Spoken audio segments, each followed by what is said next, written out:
dernier petit bibelot que nous allons réaliser ici dans ce tuto, ça va être un petit cadre photo. Voilà, un petit cadre photo, tout ce qu'il y a de plus narmol. Vous allez voir, ça devrait être simple. J'ai pas essayé de le faire, hein, c'est découverte. Peggy 3, ouais, ça devrait aller pour mes élèves. Donc, si vous voulez télécharger SketchUp, dites-le à vos parents, il est Peggy 3. Ça veut dire que c'est à partir de 3 ans. Je pense que ça devrait aller.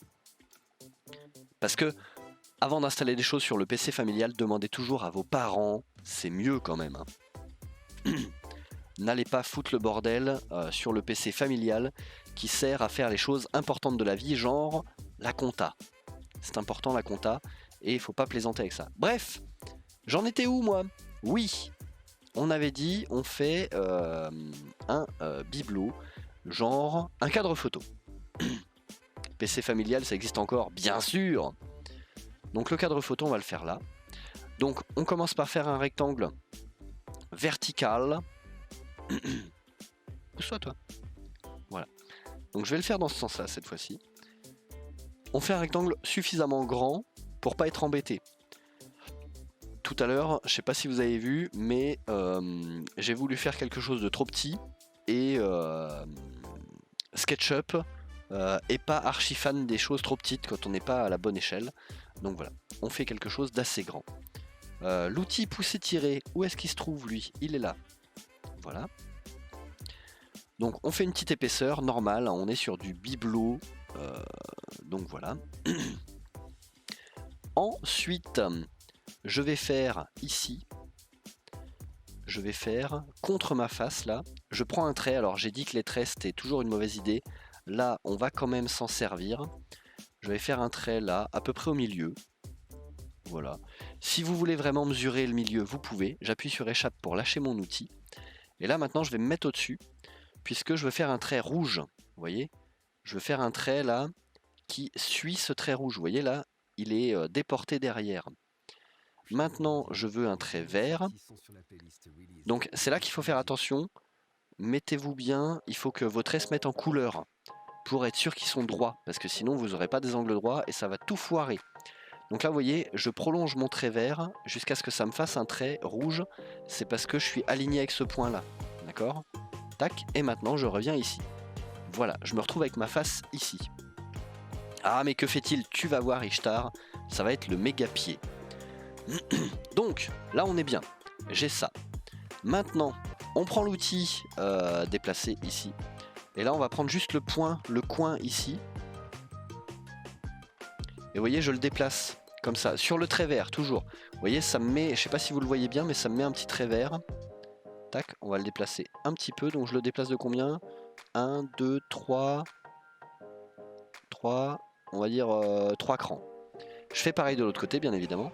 1, 2, 3 crans. Tac. Et là vous voyez, ça m'a fait un truc trapézoïdal. Une forme de trapèze. Voilà. Ensuite, cette forme là. Oula, qu'est-ce qu'il me fait? Voilà. Je reprends mon outil déplacé et là je vais prendre toute la barre par son centre et je la baisse comme ça. Alors, vous voyez, ça me met on blue axis. C'est parce que je l'ai descendu bien droit. Vous faites attention à pas le descendre comme ça. Là, vous voyez, si je suis pas sur le trait bleu, vous avez vu ce que ça m'a fait? Ça fait que des bêtises. Donc, bien descendre. Là, c'est important, bien descendre sur le trait bleu. Si vous voulez être sûr d'être verrouillé sur le trait bleu, vous le sélectionnez, vous le prenez. Vous voyez, je le mets n'importe où. Et vous appuyez sur la flèche du haut. La flèche du haut, ça vous verrouille sur l'axe bleu. D'accord? Donc voilà. Tac. On fait comme ça. On va lui ajouter un petit peu d'épaisseur. Hein. On essaye de jamais avoir quelque chose qui est sans épaisseur. Donc là, tac, et en épaisseur, je vais lui mettre 1 mm. Donc toujours pareil, hein. Là derrière moi, pardon, ici, hop, dans la case, je tape 1 mm. Et comme ça, voilà. Mon bibelot, vous voyez, il a sa petite épaisseur ici, tout va bien. Qu'est-ce qu'il dit? Un plongeoir, oui c'est la planche. Avant que je la courbe comme ça, là, avant que je la baisse, c'est vrai que ça faisait vraiment planche de pirate. Bon, on va se concentrer un petit peu sur la face avant. Je reprends ici l'outil dans pousser-tirer Voilà, cet outil-là, offset ou décalage en français. Et là, vous voyez, je vais faire hop, un petit décalage ici. L'outil pousser-tirer qui va bien, qui est toujours là. On va faire... Alors, vous voyez, des fois, ça fait ça quand on prend l'outil pousser-tirer, ça ne veut pas me sélectionner une surface.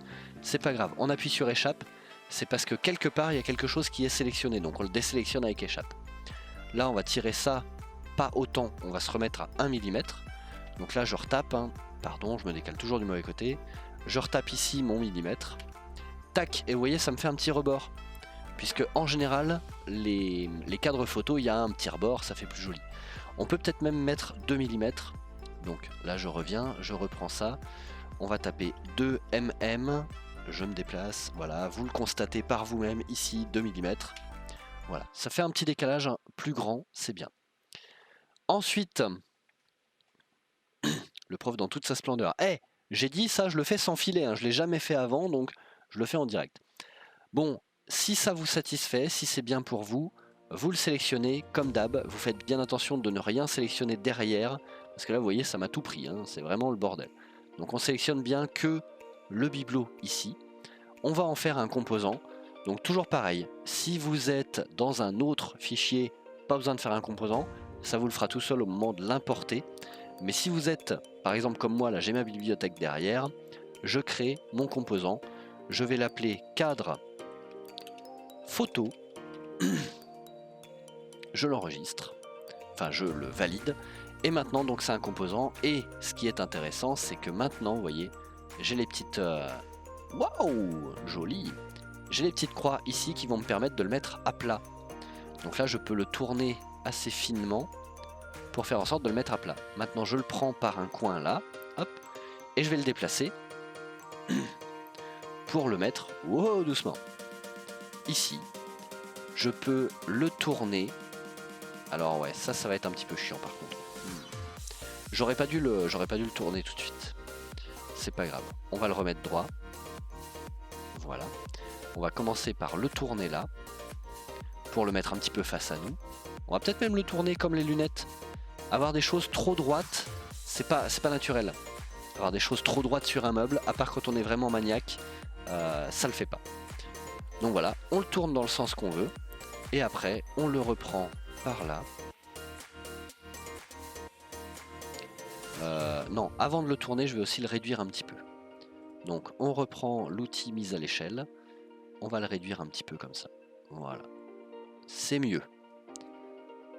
Hop, outil déplacé, on va le reprendre pour le remettre posé sur le meuble. Donc vous voyez, pour poser quelque chose sur un meuble, là si je le prends par là, vous voyez, il me le pose par là où je l'ai pris.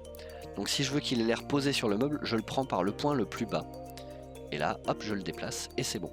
Maintenant, on va lui redonner de l'angle, puisque en général les cadres photos, ils sont légèrement déplacés. Vous voyez, là l'arrière touche toujours pas, donc je l'incline encore un petit peu plus, jusqu'à ce que ça fasse illusion. Voilà. Même si ça touche pas, vous voyez là ça touche toujours pas, mais je pense qu'on est assez près pour que de loin ça ne se voit pas.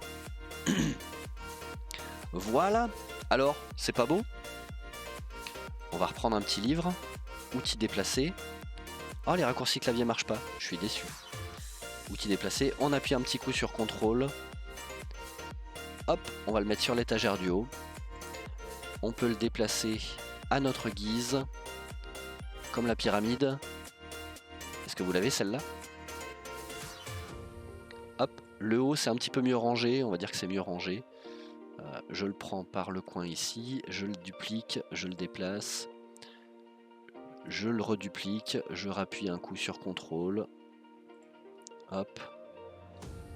On va le dupliquer à nouveau. Là, je vous fais une bibliothèque remplie. Là. Remplite la bibliothèque. Voilà. Si vous voulez que ça ait l'air plus naturel aussi, vous voyez, vous mettez pas tous les livres exactement au même niveau. Là, celui-ci, on va le pousser un petit peu. Non, l'autre. Je voudrais... Outil de sélection, hein, vous resélectionnez celui que vous voulez. Outil déplacé, vous redéplacez celui-ci. On va se le mettre un petit peu plus au fond, voilà, comme ça. Parce que dans la vie, les choses ne sont jamais parfaites. Merci Maë. Il l'a aussi, à votre guise, comme les pyramides, de guiser bien sûr YouTube, je suis sûr que vous l'aviez aussi. Voilà.